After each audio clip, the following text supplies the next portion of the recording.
दोस्तों आज के इस वीडियो में हम बात करने वाले हैं कि एसएचओ ऑफिसर कैसे बनते हैं। दोस्तों पुलिस डिपार्टमेंट में कैरियर बनाना आप में से बहुत सारे स्टूडेंट का सपना होगा। दोस्तों पुलिस डिपार्टमेंट में वैसे तो कई सारे पोस्टेस होते हैं, जिसमें से एक पोस्ट होता है आपका एसएचओ यानी कि स्टेशन हाउस ऑफिसर का, जिसे हम हिंदी में थाना प्रभारी के नाम से भी जानते हैं। दोस्तों अगर आप भी एसएचओ ऑफिसर बनना चाहते हैं तो सबसे पहले आपको ये पता होना चाहिए कि एसएचओ ऑफिसर क्या होते हैं, इनका काम क्या होता है, इसके लिए योग्यता क्या होनी चाहिए, आपकी हाइट कितना होना चाहिए, चेस्ट कितना होना चाहिए, इसका सिलेक्शन प्रोसेस क्या होता है, इसके लिए कौन सा एग्जाम देना पड़ता है, इनकी सैलरी क्या होती है। सारी जानकारी इस वीडियो में देने वाले हैं, तो वीडियो में अंत तक बने रहिए। आइए आज के इस वीडियो को स्टार्ट करते हैं और आपको बताते हैं एसएचओ ऑफिसर कैसे बनते हैं।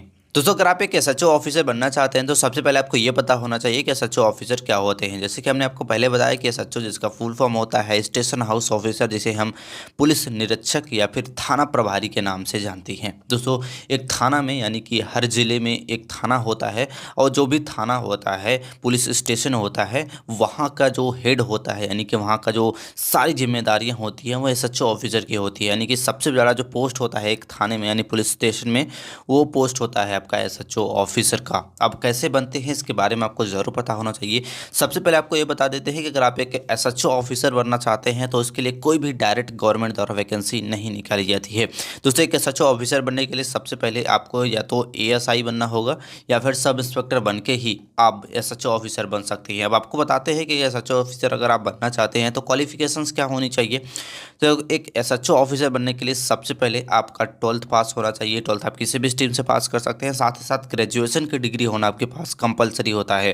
दोस्तों एसएचओ आप दो तरीके से बन सकते हैं। पहला है कि आप पुलिस कांस्टेबल बन जाए, पुलिस कांस्टेबल के बाद जब आपका प्रमोशन किया जाता है तो आप एएसआई बन जाते हैं, और एएसआई का प्रमोशन करके आपको सब इंस्पेक्टर बनाया जाता है, और सब इंस्पेक्टर बनाने के बाद सब इंस्पेक्टर के पोस्ट पे भी आपको काफ़ी समय कार्य करने के बाद एसएचओ ऑफिसर आपको बना दिया जाता है। इस प्रोसेस में आपको काफ़ी ज़्यादा समय लग जाता है। सबसे पहले अपना 12th पास करना होगा, फिर आपको कांस्टेबल के एग्ज़ाम को क्लियर करना होगा, कांस्टेबल बनना होगा, देन आपको कांस्टेबल के पोस्ट पे कई सारे साल तक काम करना होगा, देन आपको हेड कांस्टेबल है, इसके बाद एएसआई बनाया जाएगा, एएसआई बनने के बाद सब इंस्पेक्टर, इसके बाद एसएचओ। इसमें काफ़ी प्रोसेस, इसमें कम से कम आपको 20 से 25 साल लग जाएगा एक एसएचओ बनने में। अगर आप कम समय में एक एसएचओ बनना चाहते हैं तो दूसरा रास्ता आपको अपनाना होगा, जिसके लिए आपको सब इंस्पेक्टर बनना होगा। दोस्तों सब इंस्पेक्टर की गवर्नमेंट द्वारा वैकेंसी निकाली जाती है, जिसके अगर हम क्वालिफिकेशंस की बात करें तो आपके पास ग्रेजुएशन लेवल की डिग्री होनी चाहिए, जिसमें आप बीए कर सकते हैं, बीएससी, बीकॉम, बीटेक, कोई भी ग्रेजुएशन लेवल का अगर आपने कोर्स कर लिया है तो आप सब इंस्पेक्टर के एग्ज़ाम को दे सकती हैं। अब आपको बताते हैं कि अगर आप एक सब इंस्पेक्टर बनना चाहते हैं तो उसका पूरा प्रोसेस क्या होता है, उसके लिए हाइट वगैरह क्या मांगी जाती है,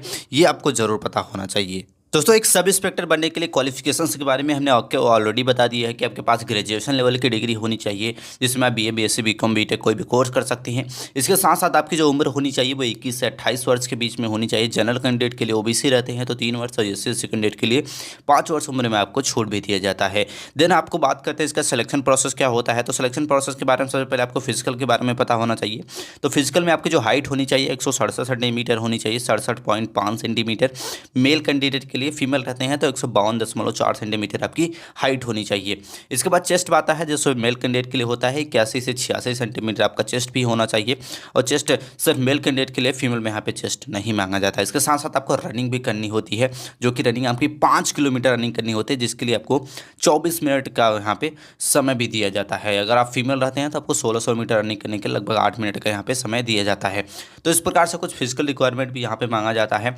अब आपको बताते हैं इसका सिलेक्शन प्रोसेस क्या होता है और सिलेक्शन प्रोसेस में क्या क्या करवाया जाता है। जब सबसे पहले सिलेक्शन प्रोसेस में बात करते हैं तो आपका रिटन एग्जाम कराया जाएगा। रिटन एग्जाम के बाद आपका फिजिकल टेस्ट होगा, फिजिकल के बाद आपका मेडिकल होगा, इसके बाद आपका सिलेक्शन यहाँ पे मेरिट लिस्ट बनाया जाएगा, और मेरिट लिस्ट बनने के बाद आप सब इंस्पेक्टर की पोस्ट आपको मिल जाती है। सबसे पहले आपको बताते हैं कि रिटन एग्जाम में क्या क्या कराया जाएगा। तो रिटन एग्जाम का सिलेबस के बारे में आपको बता देते हैं। तो सिलेबस की बात करें तो जनरल इंटेलिजेंस और रीजनिंग से 50 क्वेश्चन रहता है। इसके बाद जनरल नॉलेज और जनरल अवेयरनेस से 50 क्वेश्चन, क्वांटिटी एप्टीट्यूड से 50 क्वेश्चन, और इंग्लिश कंप्रहेंशन से आपके 50 क्वेश्चन यहाँ पे पूछे जाते हैं। इस पेपर को हल करने के लिए आपको 2 घंटे का समय दिया जाता है। इसके बाद सेकंड पेपर भी आपका होता है, जिसमें आपको इंग्लिश लैंग्वेज और कंप्रहेंशन से 200 क्वेश्चन पूछे जाते हैं, जिसमें 200 मार्क निर्धारित होते हैं, और इस पेपर को हल करने के भी आपको 2 घंटे का समय दिया जाता है। यानी कि सब इंस्पेक्टर की बात करें तो रिटन एग्जाम में आपके 2 पेपर लिए जाएंगे।